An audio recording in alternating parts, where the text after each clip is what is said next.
తీర్థయాత్ర కార్యక్రమానికి స్వాగతం. యా దేవి సర్వభూతేషు శక్తి రూపేణ సంస్థిత అని అన్ని పురాణాలు ఆదిపరాశక్తిని కీర్తిస్తున్నాయి. ఆ ఆదిపరాశక్తి పార్వతీగా వ్యక్తమైన దుష్ట సంహారం కోసం రౌద్రాణిగా, కాళికగా, చండికా అవతారాలు దాల్చింది. జ్ఞానాన్ని ప్రసాదించే సరస్వతిగా, సంపదలనిచ్చే లక్ష్మీదేవిగా సాత్విక అవతారంలో కూడా అవతరించింది. భయద సౌందర్యమూర్తిగా, దుర్గాదేవిగా దర్శనాన్ని అనుగ్రహిస్తోంది. ఆ దుర్గాదేవి శివుని ఆవాసమైన వారణాసిలో ఓ ఆలయాన దర్శనమిస్తోంది. విశ్వవ్యాప్త ఆధ్యాత్మిక కేంద్రమైన వారణాసిలో స్వయంభూగా వెలిసింది. నేటి తీర్థయాత్రలో ఆ తల్లి మహిమాన్విత ఆలయాన్ని దర్శించుకుని తరిద్దాం.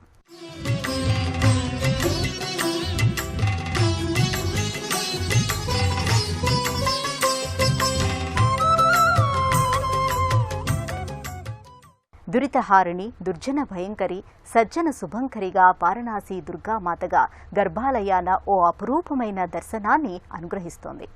దర్శించడానికి వచ్చిన భక్తుల హృదయాలను పరవశింపచేస్తోంది. ఆ పరమాద్భుత సందర్శనానుభూతిని మనము పొందుతాం.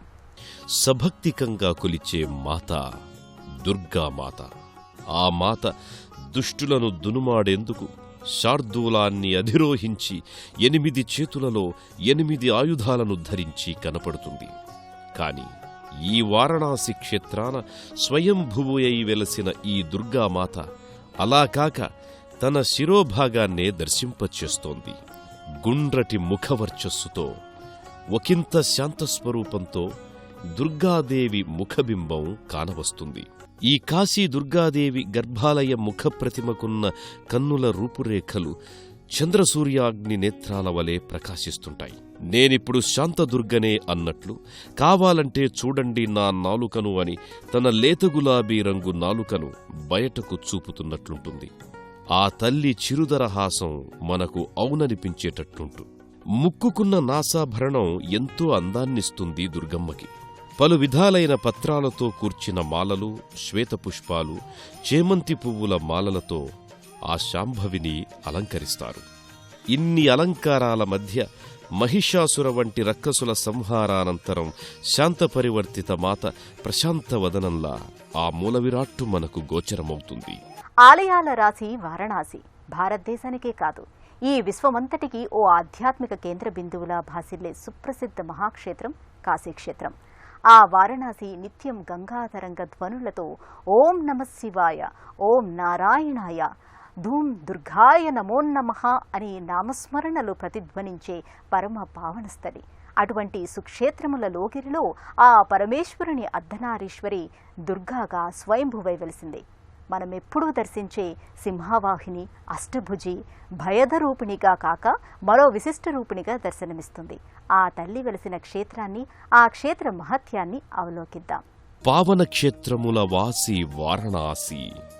ఆ మహాపుణ్యక్షేత్రాన ఎన్ని ఆలయాలో, ఎన్నెన్ని ఆరామాలో లెక్కకు అంత తేలిగ్గా అందవు. వరుణ అసి అనే 2 పిన్నదుల సమాగమమే వారణాసి అని అంటారు. ఆ వారణాసి గంగానదీ సంభాషి అని మహాకవి జాషువా స్వర్ణనదీ సంభాషి అని వర్ణించిన నగరమిది. ఇక్కడ గంగమ్మ ఒరుసుకు ప్రవహించి తాకిన ప్రతి ఒడ్డు పవిత్ర స్నానఘట్టమై ఓ ఆరామానికి అరుగై లోగిలై విరాజిల్లు పావన స్థలి ఈ వారణాసి. శివుణ్ణి చూడవచ్చేవారు అభిషేక గంగాజలాల కావళ్లు మోస్తూ, దుర్గమ్మను దర్శించవచ్చేవారు ఎర్రని దుస్తులు, కాషాయ జెండాలను భుజాన ధరించి కానవస్తారు. అంబా శాంభవి లోకపావని మము కావగ రావమ్మ, మము బ్రోవ దర్శనమివ్వవే మా తల్లి అంటూ భక్తజనం కాశీపుర వీధుల గుండా కాలినడకన ఆలయ పరిసరాల్లోకొస్తారు. రామ్నగర్ ప్రాంతాన అనేక దుకాణ సముదాయాల మధ్య నుంచి వెళ్తే ఎదురుగా ప్రవేశద్వారం. ఆ ద్వారంపైన లిఖించబడి ఉన్న శ్రీ ఆదిశక్తిమాత దుర్గ అక్షరాలు సాదరంగా యాత్రికులను ఆహ్వానిస్తుంది. లోపలికి అడుగువేసిన భక్తులకు పరమసుందరమైన ఆలయం కనిపిస్తుంది. ఆ ఆలయంలో జగజ్జనని దుర్గామాతగా వెలవడానికి ఓ గాథ కూడా కారణంగా చెబుతారు.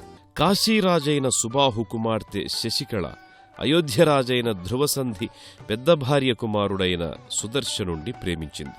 వైష్ణవి ఉపాసకుడైన అతన్నే పెండ్లియాడమని అమ్మ స్వప్నాదేశం.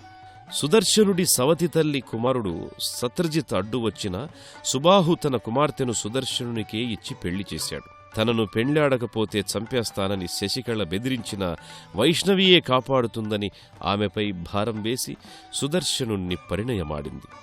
యుద్ధానికి సైన్యంతో వచ్చిన సత్రజిత్ని అతని తాత యథాజిత్ని జగదంబ దుర్గావతారంలో వచ్చి సంహరించి కాశీరాజుని కాశీరాజ్యాన్ని కాపాడింది. అప్పుడు కాశీరాజు సుబాహు కోరిక మేరకు అమ్మ దుర్గాదేవిగా ఇక్కడే కొలువై ఉందని కాశీరాజు సుబాహు ఆ విధంగా ఆమెకు ఈ ఆలయాన్ని కట్టించాడని ఇక్కడి స్థలమహత్యంగా చెబుతారు. వారణాసి దుర్గా భవానీ ఆలయానికి ఎంత ప్రాముఖ్యత ఉందో ఆ తల్లి చెంతనే ఉన్న దుర్గాకుండగా పిలువబడే పుష్కరిణికి కూడా అంత ప్రాముఖ్యత ఉంది. ఆ దుర్గాకుండని ఆ కోనేటి నీటి అద్దంలో కానవచ్చే ఆలయ గోపుర శిఖరాల వైభవాన్ని మనము చూద్దాం. దుర్గమ్మకు ఇష్టమైన రుద్రవర్ణములో మెరిసిపోయే ఆ శిఖరాల ఆలయ పరిసరాల విశిష్టతను వీక్షిద్దాం. దయావృష్టిని వర్షించే మంచి కన్నులు కల మాత ఈ వారణాసి దుర్గామాత. అందుకే ఆయమ్మ నాలుక బార్లా చాపిన కన్నులలో కరుణను కురిపిస్తూ భక్తమందారమై విరాజిల్లుతోంది. కూష్మాండ దుర్గగా కూడా పిలుచుకునే ఈ దుర్గమ్మ సన్నిధి పక్కనే ఓ పెద్ద తటాకం పుష్కరిణిగా విలసిల్లుతోంది. ఈ తటాకం మరో విశేషంతో ఎంత పవిత్రమైనదో మనకు అర్థమవుతుంది. ప్రతి ఏటా నాగపంచమి రోజున విష్ణువు శయనమైన శేషనాగుడు ఈ కుండంలో విశ్రమిస్తాడు. మళ్లీ ఆ విష్ణువు శయనమవ్వాలని ఆ ఒక్కరోజు విశ్రమిస్తాడని పురాణ కథనం. అందువల్ల ఈ దుర్గాగుండం మరెంతో పుణ్యప్రదమని భక్తులెల్లరూ భావిస్తారు. దుర్గమ్మకు ఇష్టమైన రుధిరవర్ణంలో మెరిసిపోయే గోపుర శిఖరాలు ఆకాశమంత ఎత్తున ఉన్నాయా అన్నంత నిటారుగా ఉంటాయి. ఉత్తర భారతదేశ ఆలయ నిర్మాణ శైలి అయిన నాగర శైలిలో నిర్మితమైన ఆ గోపురాల అగ్రభాగాన ఓ త్రిశూలం ధగద్ధగాయమానంగా నెలకొని ఉంది. ఆలయ దర్శనానికి వచ్చిన భక్తులు ఎంతో భక్తిగా ఆలయం చుట్టూ ప్రదక్షిణలు గావిస్తారు. గర్భాలయం వెనుక అమ్మవారి శిరోమూర్తికి వెనుక భాగాన గోడను తాకి ధ్యానించుకుంటారు. అమ్మవారి స్పర్శ తమకు ఏ భాగ్యాన్నిస్తుందో అని ఆసక్తిగా శ్రద్ధగా స్పృశిస్తారు. అమ్మా, మా మొరలాలకించు దుర్గమ్మ అంటూ తమ నుదురుని ఆనించి మరీ వేడుకుంటారు. ఆలయ ప్రదక్షిణ మార్గంలో ఉన్న పెద్ద జేగంటను మ్రోగించి, అమ్మా, మీ సన్నిధికి వచ్చింది మేమేనమ్మా, మీ బిడ్డలమేనమ్మా అంటూ మొక్కుకుంటారు. చేతులలో ప్రమిదలనుంచుకుని జ్యోతులను వెలిగించి అమ్మకు తమ చేతులారా హారతినిస్తారు. అమ్మవారి ముఖమంటప స్తంభాన్ని ఒత్తుతూ ప్రియమారా అమ్మకు పాదసేవ చేస్తూ తన్మయులవుతారు. ఈ వారణాసి రాజకుమార్తెను కాపాడినట్లే మా బిడ్డల్ని కూడా కాపాడు తల్లి, దుమ్ దుర్గాయ నమః అని మొక్కుకుంటారు భక్తులు. ఆదిపరాశక్తి సతీదేవిగా పార్వతీదేవిగా అవతరించినదని పురాణాలు చెప్తున్నాయి. పార్వతి దుష్టశిక్షణకై ఎత్తిన అంశావతారం దుర్గాదేవి. ఆ దుర్గమ్మ చెంతనే పార్వతీపతి గౌరీనందనుడైన వినాయకుడు కూడా ఇదే ఆలయంలో కొలువుతీరి ఉన్నారు. లింగాకార శంకర భగవానుణ్ణి ఏకశిలామూర్తిగా గణపతుల దర్శనాల్ని కూడా మనం అందుకుందాం. త్రిమూర్తులు ముగ్గురు తమ తమ దేవేరిల చేత ఏదో ఒక లోక కళ్యాణకారకమైన కార్యాన్ని పరిపూర్తి చేయించారు. శివుడు భోళాశంకరుడై అనర్హులకు వరమిచ్చిన తన పార్వతిని దుర్గాదేవిగా కాళికగా అవతరింపజేసి అసుర సంహారం చేయించాడు. ఇంత చేసిన ఆ పరమశివుడు ఆ దుర్గమ్మ సన్నిధిలో కొలువుదీరకుండా ఉంటాడా? వారణాసి దుర్గాదేవి ఆలయ ఆవరణలో ఓ చక్కని రాతిలింగాకారంలో పరమశివుడు దుర్గను కొలువవచ్చిన వారి అర్చనలందుకుంటున్నాడు.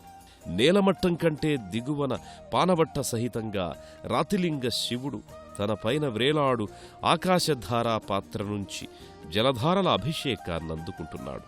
మరోచోట తామ్రకవచ పానవట్టాలలో పొదిగిన నల్లని శివలింగాలున్న 3 శివలింగాలు ఒకే చోట నెలకొని పూజలందుకుంటున్నాయి.